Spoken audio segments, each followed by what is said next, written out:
नमस्कार मित्रों, परिष्कार क्लासेज सरदार सर के YouTube चैनल में आपका स्वागत है। पिछले वीडियो में हमने सबसे पहले पाचन तंत्र, उसके बाद में अंतःस्रावी तंत्र, इसके पश्चात हमने उत्सर्जन तंत्र के बारे में आपको बताया था।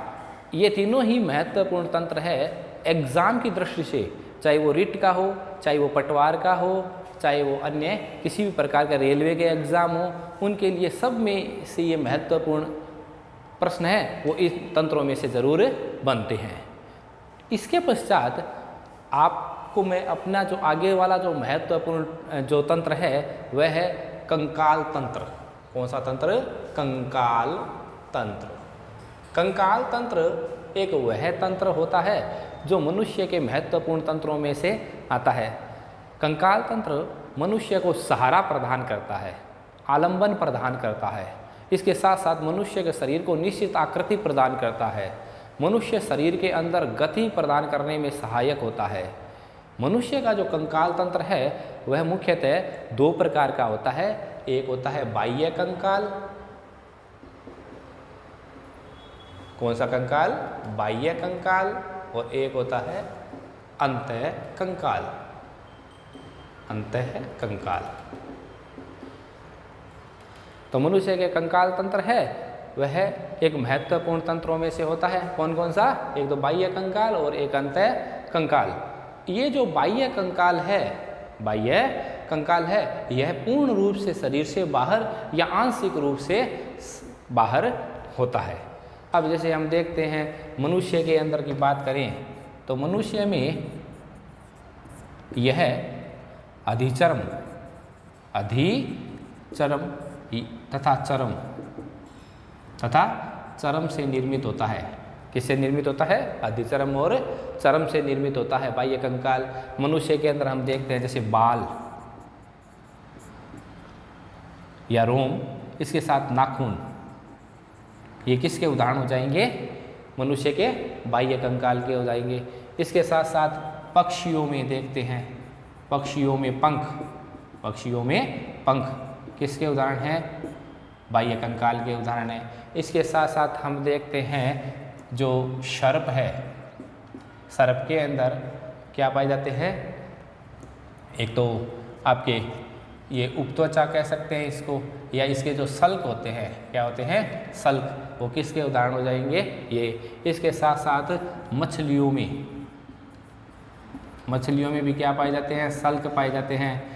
तो ये किसके एग्जाम्पल हो जाएंगे? सर्प कह दो, या अपन कह सकते हैं मुख्यतः जो उभयचर होते हैं तो उनमें क्या पाए जाते हैं? ये सल्क होते हैं। तो हम देखते हैं मनुष्य के अंदर बाह्य कंकाल के रूप में बाल और नाखून होते हैं, पक्षियों में पंख होते हैं, और सर्प में क्या पाए जाते हैं? सल्क। मछलियों में सल्क और प्रसल्क भी होते हैं। क्या होते हैं? सल्क और प्रसल्क। ये किसके उदाहरण हो जाएंगे? बाह्य कंकाल के उदाहरण हो जाएंगे। अब मनुष्य के अंदर क्या होता है? प्राय तो क्या होता है? यह बाह्य कंकाल होता है, यह कैसा होता है? मृत होता है। क्या होता है? मृत होता है। इसको काटने पर क्या, जैसे हम देखते हैं कि इसके अलावा जो गाय, भैंस, बकरी, इनके जो सींग होते हैं, क्या होते हैं? सींग। ये भी किसके उदाहरण हो जाएंगे? बाह्य कंकाल के उदाहरण हो जाएंगे। वैसे तो क्या होता है, जो बाह्य कंकाल होता है ना, ये क्या होता है? मृत होता है। क्या होता है? मृत होता है। लेकिन जैसे इनकी जड़ें होती है वो शरीर के अंदर धसी रहती है। जैसे बाल है या नाखून है, हम देखते हैं तो जब इनको जड़ों से उखाड़ा जाता है या खींचा जाता है तब क्या होता है? दर्द होता है। लेकिन जब इनको ऊपर से काटते हैं तो दर्द नहीं होता। तो ये ध्यान रखना, ठीक है। तो बाह्य कंकाल है वो किसका बना होता है? अधिचर्म और चर्म का बना होता है। यह मनुष्य में बाल और नाखून किसका उदाहरण हो जाएगा? बाह्य कंकाल का हो जाएगा। पक्षियों में पंख किसके उदाहरण हो जाएंगे? बाह्य कंकाल के उदाहरण हो जाएंगे। इसके साथ सर्प है, सर्प में जो सल्क पाए जाते हैं वो किसका उदाहरण हो जाएगा? बाह्य कंकाल। मछलियों में सल्क है और प्रसल्क है, वो भी किसके उदाहरण हो जाएंगे? बाह्य कंकाल के हो जाएंगे। इसके साथ साथ गाय, भैंस, बकरी, इनके जो सींग होते हैं वो भी किसके उदाहरण हो जाएंगे? बाह्य कंकाल के। ठीक है। अब हम बात करते हैं किसकी? अंतः कंकाल की। किसकी? अंतः कंकाल, अंतः कंकाल। ठीक है, अब देखिए अंतः कंकाल की बात करते हैं। अंतः कंकाल एक तो मुख्यतः किसका बना होता है? उपास्थियों का। किसका बना होता है? उपास्थियों का। उपास्थियों को क्या बोलते हैं? कार्टिलेज। क्या कहते हैं? कार्टिलेज। और किसका बना होता है? अस्थियों का। अस्थियों का। अस्थियों क्या कहते हैं? बोन्स। क्या कहते हैं? बोन। तो अस्थियों का और उपास्थियों का बना होता है। मनुष्य के अंतःकंकाल की अगर हम बात करते हैं तो मनुष्य में अंतःकंकाल किसका बना होता है? अस्थियों का और उपास्थियों का बना होता है। जो ये उपास्थियाँ है इनमें कोंड्रीन नामक प्रोटीन पाई जाती है। कौन सी? कोंड्रीन नामक प्रोटीन पाई जाती है। और इसमें ओसीन नामक प्रोटीन पाई जाती है। कौन सी? ओसीन। और इसमें कोंड्रीन। उपास्थियों का जो अध्ययन है वो क्या कहलाता है? कोंड्रोलॉजी। क्या कहलाता है? कोंड्रोलॉजी कहलाता है। और हड्डियों का अध्ययन क्या कहलाता है? ओस्टियोलॉजी। क्या कहलाता है? ओस्टियोलॉजी। तो अब देखिए शरीर के अंदर अस्थियों की जो संख्या है, मनुष्य के शरीर के अंदर जो अस्थियों की संख्या होती है वह वयस्क के अंदर कितनी होती है? 206। लेकिन जब बच्चा जन्म लेता है तो उस समय उसके शरीर के अंदर हड्डियाँ होती है वो ज़्यादा होती है। लेकिन जैसे जैसे बच्चा बढ़ता है तो बढ़ने से क्या होता है? हड्डियों का कैल्सी भवन हो जाता है। क्या हो जाता है? कैल्सी भवन हो जाता है। कैल्सी भवन होने के कारण से हड्डियाँ जुड़ जाती है। कई हड्डियाँ होती है वो जुड़ जाती है। और वयस्क के अंदर हड्डियों की संख्या कितनी होती है? 206। 206। इसके पश्चात हम देखते हैं कि जो उपास्थियाँ होती है ये इनकी संख्या है वह वैसे निश्चित नहीं है। ये हमारे शरीर के विभिन्न भागों में पाई जाती है। जैसे हम देखते हैं हमारे कान है, कान के जो बाह्य कर्ण है, बाह्य कर्ण में जो कर्ण पल्लव है, कर्ण पल्लव में पाई जाती है पेश ये उपास्थियाँ। नाक के अग्र भाग में पाई जाती है। इसके साथ साथ कंठ में पाई जाती है। ठीक है, तो ये कहाँ स्थित होती है? कंठ में। कहाँ होती है? कंठ में। इसके साथ साथ कंठ में हो गई। इसके साथ साथ श्वास नली में, श्वास नली में, नाक के अग्र भाग में, नाक के अग्र भाग में। इसके साथ साथ हमारे श्वास नली में हो गई। इसके साथ साथ हमारी जो कशेरुक दंड है, कशेरुक दंड अर्थात रीढ़ की हड्डी, कशेरुक दंड के मध्य यानी प्रत्येक जो रीढ़ की हड्डी होती है, रीढ़ की हड्डी की प्रत्येक हड्डी के मध्य क्या पाई जाती है? उपास्थियाँ पाई जाती है। ठीक है, तो इस प्रकार अपन कह सकते हैं कि ये जो उपास्थियाँ होती है ये लचीली होती है। क्या होती है? लचीली होती है। जिसके कारण से क्या होता है? ये हड्डियों को यानी गति करवाने में क्या करती है? मदद करती है। ठीक है, इसके बाद में हम देखते हैं कि उपास्थियों को इंग्लिश में क्या बोलते हैं? कार्टिलेज बोलते हैं। इनका अध्ययन क्या कहलाता है? कोंड्रोलॉजी कहलाता है। इनमें कौन सा प्रोटीन पाया जाता है? इनमें कोंड्रीन नामक प्रोटीन पाया जाता है। ये शरीर के कौन से भागों में पाए जाते हैं? कंठ में, श्वास नली में, नाक के अग्र भाग में, कशेरुक दंड के मध्य और शरीर के कई आंतरिक अंग हैं उनमें यह स्थित होती है। इसके बाद में हम बात करते हैं अस्थियों की। तो अस्थियाँ मनुष्य के अंदर कितनी अस्थियाँ पाई जाती है? वयस्क मनुष्य के अंदर कितनी होती है? 206 हड्डियाँ पाई जाती है। ठीक है, हड्डियों का अध्ययन क्या कहलाता है? ओस्टियोलॉजी कहलाता है। हड्डियों में कौन सा प्रोटीन पाया जाता है? ओसिन प्रोटीन पाया जाता है। हड्डियों का जो निर्माण करने वाली जो कोशिका है वो क्या कहलाती है?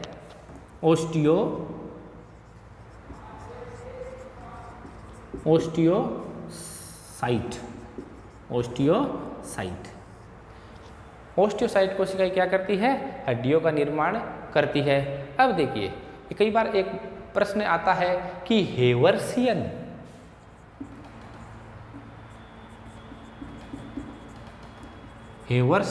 तंत्र या हेवर्सियन नाल कौन से भाग में पाई जाती है? तो हेवर्सियन तंत्र हड्डियों में पाई जाता है। कहाँ पाया जाता है? हड्डियों में या कंकाल तंत्र में पाया जाता है। जो मनुष्य के अंदर जो हड्डियाँ होती है उनके अंदर क्या होता है, जो कई शरीर की जो मजबूत हड्डियाँ होती है उनके अंदर क्या होता है? हेवर्शियन नाल होता है। हेवर्शियन नाल या हेवर्शियन तंत्र पाया जाता है जो पदार्थों के गमन में सहायता करता है। ठीक है, तो अब देखिए मनुष्य का जो हड्डियाँ है या है इसको अपन दो भागों में डिवाइड कर सकते हैं। तो ये आपने देखा कंकाल तंत्र या स्केलेटन सिस्टम, तो मनुष्य के कंकाल तंत्र को कितने भागों में डिवाइड किया है? बाह्य कंकाल और अंतः कंकाल। बाह्य कंकाल कैसा होता है? मृत होता है।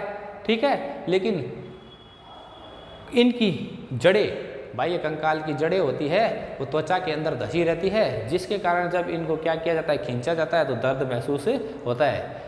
इसी मनुष्य के अंदर बाल और नाखून है, वो किसका उदाहरण हो जाएगा? बाह्य कंकाल का। पक्षियों के अंदर पंख है, वो किसके उदाहरण हो जाएंगे? बाह्य कंकाल के। सर्प के अंदर सल्क है, मछलियों के अंदर सल्क और प्रसल्क है, गाय भैंस बकरी इनके जो जानवर है इनके जो सींग है ये किसके उदाहरण हो जाएंगे? बाह्य कंकाल के उदाहरण हो जाएंगे। ठीक है, अब देखते हैं जो अंतः कंकाल है वह किससे मिलकर बना होता है? अस्थियों से और उपास्थियों से मिलकर के बना हुआ होता है। इसमें उपास्थियों में कौन सा प्रोटीन पाया जाता है? कॉन्ड्रिन। हड्डियों में कौन सा प्रोटीन पाया जाता है? ओसिन प्रोटीन पाया जाता है। उपास्थियों का अध्ययन क्या कहलाता है? कॉन्ड्रोलॉजी कहलाता है। हड्डियों का अध्ययन क्या कहलाता है? ओस्टियोलॉजी। ये बहुत बार पूछा गया कि भाई हड्डियों का अध्ययन क्या कहलाता है? ओस्टियोलॉजी। ये भी प्रश्न बहुत बार पूछा गया कि बताइए कि वयस्क मनुष्य के शरीर में कितनी हड्डियाँ पाई जाती है? 206। लेकिन जब बच्चा जन्म लेता है तो उस समय उसके अंदर हड्डियों की संख्या क्या होती है? ज़्यादा होती है, लगभग 306 हड्डियाँ होती है। ठीक है, 306। लेकिन धीरे धीरे हड्डियों का क्या हो जाता है? कैल्सीकरण हो जाता है। कैल्सीभवन हो जाने से क्या होता है? हड्डियाँ जुड़ जाती है, जिससे हड्डियों की संख्या क्या लास्ट में कितनी रह जाती है? 206। हड्डियों का निर्माण करने वाली कोशिकाएं क्या कहलाती है? ओस्टियोसाइट कहलाती है। ठीक है, अब हम देखते हैं मनुष्य के हड्डियों के बारे में जानते हैं। ठीक है, तो इतना देख लिया आपने। अब इसके बाद में देखिए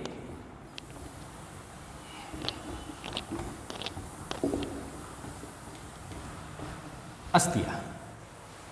मनुष्य के अंदर अगर हम अस्थियों की बात करें तो कितनी अस्थियां पाई जाती है? 206।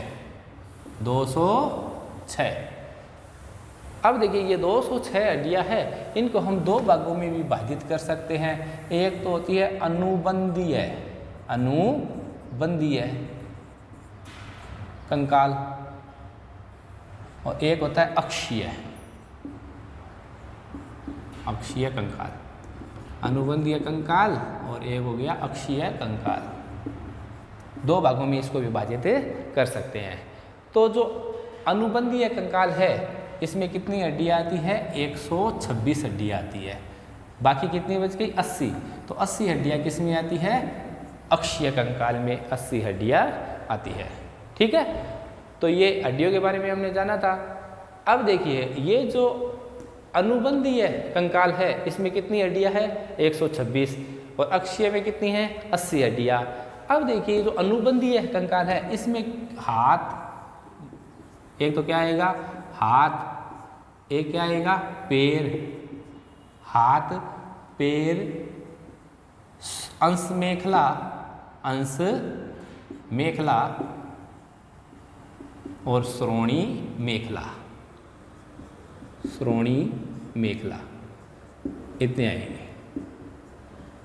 अब देखिए हाथ की बात करें तो मनुष्य के एक हाथ में कितनी अस्थियां होती है? 30। कितनी होती है? 30। तो दो में कितनी हो गई? 60। कितनी हो गई? 60। इसी प्रकार मनुष्य के पैर में भी कितनी पाई जाती है? 30। तो दो में कितनी हो गई? 60। तो अब देखिए 60 और 60 कितनी हो गई? 120। 120। तो 126 में से 120 गई, कितनी बच गई? 6। अब देखिए ये जो श्रोणी मेखला है, श्रोणी मेखला के अंदर एक जो श्रोणी मेखला है उसमें दो हड्डियां होती है। कितनी? दो। एक तो होती है क्लेविकल। कौन सी? क्लेविकल। और एक कौन सी होती है? स्केपुला। क्लेविकल और स्केपुला। ठीक है, अब देखिए ये जो क्लेविकल अस्थि है, क्लेविकल अस्थि है, इसको कोलर अस्थि भी कहते हैं। क्या कहते हैं? कोलर अस्थि। कोलर अस्थि, ये कोलर अस्थि। अब देखिए, तो क्लेविकल अंश मेखला, क्योंकि हाथ दो होते हैं तो एक अंश मेखला में दो, तो दो अंश मेखला में कितनी हो गई? 4। कितनी हो गई? 4। इसी प्रकार हम देखते हैं श्रोणी मेखला, तो श्रोणी मेखला में एक ही होती है, तो इसलिए एक हड्डी और ये है कितनी? 2, तो कितनी हो गई? 2। तो कुल मिलाकर हम देखते हैं 60 हाथ में हो गई, 60 किस में हो गई? पैर में। और अंश मेखला में कितनी हो गई? 4। और श्रोणी मेखला में कितनी हो गई? 2। और कुल कितनी हो गई? 126। तो 126 हड्डियां है जो हाथ और पैर की मिलकर के क्या बनाता है? अनुबंधीय कंकाल बनाता है। ठीक है। अब देखिए, हम देखते हैं कई बार क्या होता है कि सीधा प्रश्न पूछ लेता है कि बताइए कि शरीर की सबसे बड़ी हड्डी कौन सी है, शरीर की सबसे छोटी हड्डी कौन सी है, शरीर की सबसे मजबूत हड्डी कौन सी है, शरीर की सबसे सुंदर अस्थि कौन सी है। तो इस प्रकार के प्रश्न एग्जाम में सीधे पूछ लेते हैं, तो उनके बारे में अपन देखते हैं। ठीक है। तो देखिए, शरीर की सबसे बड़ी या अपन कह सकते हैं लंबी, शरीर की सबसे लंबी अस्थि कौन सी है? हमारे पैर की यानी जांघ की जो अस्थि है, जिसको अपन क्या बोलते हैं? फीमर। क्या बोलते हैं? फीमर या उर्विका। क्या बोलते हैं? उर्विका। ये शरीर की सबसे बड़ी हड्डी है। तो शरीर की सबसे बड़ी या लंबी हड्डी कौन सी है? फीमर, जिसको जांघ की अस्थि भी कहते हैं। क्या कहते हैं? जांघ की अस्थि। ये कहाँ पाई जाती है? हमारे पैर में पाई जाती है। इसी प्रकार अपन देखते हैं शरीर की सबसे छोटी अस्थि कौन सी है? यह शरीर की जो सबसे छोटी अस्थि है, ये हमारे कान में पाई जाती है। जो हमारा मध्यकरण है, मध्यकरण में स्टेपिज नामक अस्थि। कौन सी? स्टेपिज। कहाँ पे? कान में। ठीक है ना, मध्यकरण में पाई जाती है। तो स्टेपिज नामक अस्थि है, वो शरीर की क्या हो गई? सबसे छोटी अस्थि हो गई। इसके बाद में हम कहेंगे शरीर की सबसे मजबूत अस्थि कौन सी है? शरीर की सबसे मजबूत। ठीक है। तो ये शरीर की सबसे जो मजबूत अस्थि होती है, वो हमारे जबड़ों में पाई जाती है। कहाँ पाई जाती है? जबड़ों में। उसका नाम क्या है? मेंडिबल। क्या नाम है? मेंडिबल अस्थि। तो मेंडिबल अस्थि कहाँ पाई जाती है? जबड़े में पाई जाती है। शरीर की सबसे मजबूत हड्डी होती है। इसके बाद में हम बात करते हैं शरीर की सबसे सुंदर। कई बार एग्जाम में पूछ लेते हैं कि बताइए, कई कंपटीशन एग्जाम में पूछ लेते हैं कि शरीर की सबसे मुख्यतः तो इन्हीं में से आता है, लंबी कौन सी है, या बड़ी कौन सी है, या छोटी कौन सी है, या मजबूत कौन सी होती है। इनमें ये बहुत एग्जाम में ये प्रश्न पूछे गए हैं। ठीक है। लेकिन कई बार एग्जामिनर के ऊपर डिपेंड करता है कि बताइए शरीर की सबसे सुंदर अस्थि कौन सी होती है। तो सुंदर अस्थि कौन सी है? ये हमारी जो अंश मेखला है। कौन सी मेखला? अंश मेखला। अंश मेखला में ये जो हड्डी है, जिसको कोलर अस्थि बोलते हैं। क्या बोलते हैं? कोलर अस्थि या क्लेविकल। क्या बोलते हैं? क्लेविकल। क्लेविकल। ये शरीर की क्या है? सबसे सुंदर अस्थि है। ठीक है। अब देखिए, हड्डियों में कौन सा प्रोटीन पाया जाता है? ओशिन प्रोटीन पाया जाता है। कौन सा प्रोटीन पाया जाता है? हेवर्सियन नाल या हेवर्सियन तंत्र कहाँ पाया जाता है? हड्डियों में पाया जाता है। ठीक है। शरीर के हाथ में कितनी अस्थियाँ होती है? 30 हड्डियाँ होती है। पैर में कितनी होती है? 30 होती है। कुल कितनी हो गई हाथ में? कुल हाथ में 60 हो गई। पैर में कुल कितनी हो गई? 60। इस प्रकार अंश मेखला है जिसमें हाथ है। अब हम बात करेंगे जैसे हाथ की हड्डियों में अंश मेखला हाथ ये जुड़ेगा, और श्रोणी मेखला में कौन जुड़ेगा? पैर। ठीक है। तो कुल मिलाकर के जो अनुबंधीय कंकाल है उसमें कितनी हो गई? 26। अगर हम हाथ की हड्डियों की बात करें तो ये देख लिया ना आपने, ये बहुत महत्वपूर्ण प्रश्न है कि शरीर की सबसे बड़ी अस्थि कौन सी है? फीमर। शरीर की सबसे छोटी अस्थि कौन सी है? स्टेपिज। कहाँ पाई जाती है? कान में। कान के कौन से भाग में पाई जाती है? मध्यकर्ण में पाई जाती है। शरीर की सबसे मजबूत हड्डी कौन सी है? मेंडिबल है। कहाँ पाई जाती है? जबड़े में। कहाँ पाई जाती है? जबड़े में। ठीक है। शरीर की सबसे सुंदर अस्थि कौन सी है? क्लेविकल, या इसको क्या बोलते हैं? कोलर अस्थि कहते हैं। ये कहाँ पाई जाती है? हाथ में पाई जाती है। ठीक है।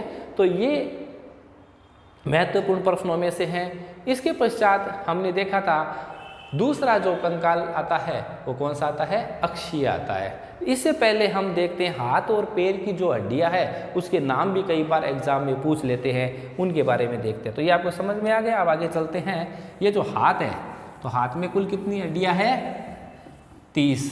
कितनी है, 30 हड्डियां है। तो 30 हड्डियों में देखिए सबसे पहले हम बात करते हैं हमारी जो ये हड्डी है, ये हड्डी, इसका नाम क्या है, ह्यूमरस। क्या नाम है इसका, ह्यूमरस, या इसको प्रगंडिका कहते हैं। ह्यूमरस हिंदी में इसको क्या बोलते हैं, प्रगंडिका।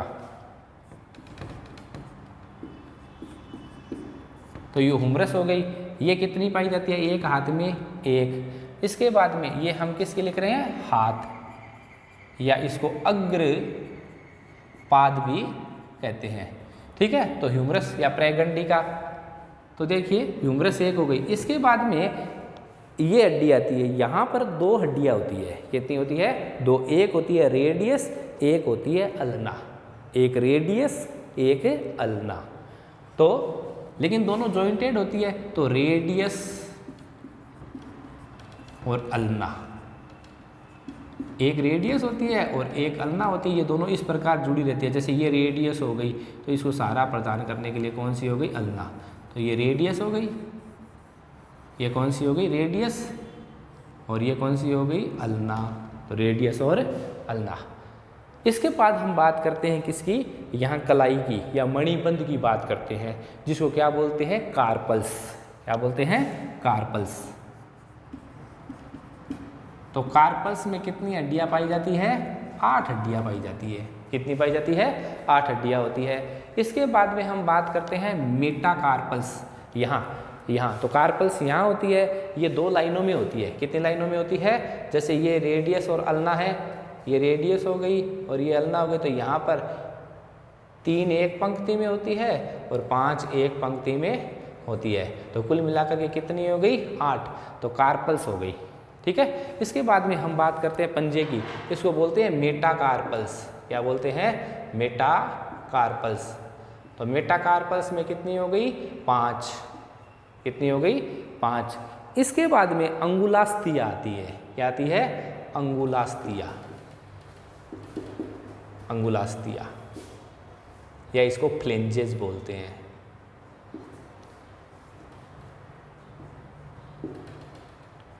फ्लेंजेस, ये फ्लेंजेस कितनी होती है, फ्लेंजेस संख्या में कितनी होती है, 14। कितनी होती है, 14। हम देखते हैं हमारे अंगूठे में कितनी होती है, 2। इसके बाद में 3, फिर इसमें भी मध्यमिका में 3, अनामिका में 3 और कनिष्का में भी कितनी होती है, 3। तो अंगूठे में कितनी हो गई, 2। इसके बाद तर्जनी में कितनी हो गए, 3। तर्जनी, मध्यमिका, अनामिका और कनिष्का, इनमें कितनी कितनी होती है, 3 होती है। तो कुल मिलाकर के हम देखते हैं तो 14, 5 19, 19 और 8 27, 28, 29 और 30। तो हाथ में कितनी हड्डियाँ हो गई, 30। ये जो ह्यूमरस है, ये ह्यूमरस कहाँ जॉइंटेड होता है, यहाँ अंश मेखला से जॉइंटेड होता है। इससे अंश मेखला से। और एक अंश मेखला में मैंने बताया था कितनी हड्डियाँ होती है, 2। कौन कौन सी, क्लेविकल और स्केपुला। क्लेविकल और स्केपुला। तो कुल मिलाकर के हम देखते हैं कि एक हाथ में 30 हड्डियाँ होती है और ये ह्यूमरस किससे जुड़ती है, अंश मेखला से जुड़ती है। इसी प्रकार ये किसके नाम है, हाथ के। इसी प्रकार हमारे पैर में भी कितनी हड्डियाँ पाई जाती है, 30 अस्थियाँ पाई जाती है। तो हम पैर को लिखेंगे पैर, या इसको पैर को क्या कह सकते हैं हम, पश्चपाद। पैर या पश्चपाद। तो देखिए पैर में कितनी हड्डियाँ होती है, 30। कितनी होती है, 30। तो देखिए हमने बताया था कि हमारे शरीर की जो सबसे बड़ी हड्डी कौन सी होती है, फीमर। कौन सी होती है, तो ये फीमर। शरीर की सबसे बड़ी हड्डी कौन सी हो गई, फीमर। अब देखिए फीमर के बाद में एक बार मैं यहाँ पे खाली छोड़ रहा हूँ। इसके बाद में देखिए इसमें ह्यूमरस थी, इसमें फीमर है, इसमें रेडियस अल्ना है, इसमें कौन सी आ जाएगी, टीबिया और फिबुला। कौन सी आ जाएगी, टीबिया फिबुला। Tibia fibula. ठीक है। तो टीबिया फीमर भी एक होती है, टीबिया भी एक होती है, फिबुला भी एक होती है। अब देखिए हाथ में क्या है, कार्पल्स, तो टांग में या पैर में क्या हो जाएगा, टार्सल्स। क्या हो जाएगा, टार्सल्स। टार्सल्स में अब कार्पल्स में कितनी थी 8, लेकिन टार्सल्स में कितनी है 7 है। यहाँ एक हड्डी कम हो गई, ये हड्डी यहाँ पे एक हड्डी की संख्या बढ़ जाती है, जिसको अपन पटेला या घुटनास्थि बोलते हैं। क्या बोलते हैं, घुटनास्थि। घुटनास्थि। तो यहाँ पर जो टखना है, घुटना है, वो एक हड्डी टार्सल से कम हो गई और कहाँ आ गई, घुटने में आ गई, जो फीमर और टीबिया के मध्य पाई जाती है। इसके बाद में हम बात करते हैं बाकी वही टार्सल्स के बाद में मेटाटार्सल्स। मेटाटार्सल्स, मेटाटार्सल्स में 5 होती है। इसी प्रकार फिर अंगुलास्थिया आ जाती है। अंगुलास्थिया भी हाथ की अंगुलास्थियों की तरह कितनी होती है, 14 होती है। ठीक है। तो इस प्रकार हमने देखा था, केवल यहाँ पर कई बार पूछ लेता है कि भाई पटेला हड्डी कहाँ पाई जाती है, या हाथ की है, पैर की है, कहाँ की है, तो ये कहाँ की है, पैर की है। ठीक है। कई बार पूछ लेते हैं कि बताइए रेडियस हड्डी कहाँ की है, हाथ की है, पैर की है, चेहरे की है, कहाँ की है, तो ये कहाँ की है, हाथ की है। इसी प्रकार टीबिया कहाँ की है, पैर की है। फिबुला कहाँ की है, पैर की है। अल्ना कहाँ की है, हाथ की है। ह्यूमरस कहाँ की है, हाथ की है। फीमर कहाँ की है, पैर की है। तो इस प्रकार के ये प्रश्न बनते हैं। ठीक है। तो हाथ, अब देखो ये जो फीमर है, फीमर हड्डी कहाँ जुड़ेगी, श्रोणी मेखला में। कहाँ पे जुड़ेगी, श्रोणी मेखला। हालांकि श्रोणी मेखला वैसे एक हड्डी ही है, ठीक है, लेकिन इसमें 3 भाग होते हैं, इलियम, इस्चियम और प्यूबिक सिम्फाइसिस। इलियम, इस्चियम और प्यूबिक सिम्फाइसिस। तो इस प्रकार हमने हाथ और पैर के ये जो अनुबंधीय कंकाल है, इसमें 126 हड्डियों को देखा था। ठीक है। तो ये हाथ के अंदर कितनी हो गई, 30, पैर के अंदर कितनी हो गई, 30। ठीक है। और अंश मेखला और श्रोणी मेखला में कितनी हो गई, 6 हड्डियाँ। तो इस प्रकार हमारा जो अनुबंधीय कंकाल है वह क्या हो गया, कंप्लीट हो गया। तो इस वीडियो को ज़्यादा से ज़्यादा देखिए, लाइक और शेयर कीजिए। धन्यवाद।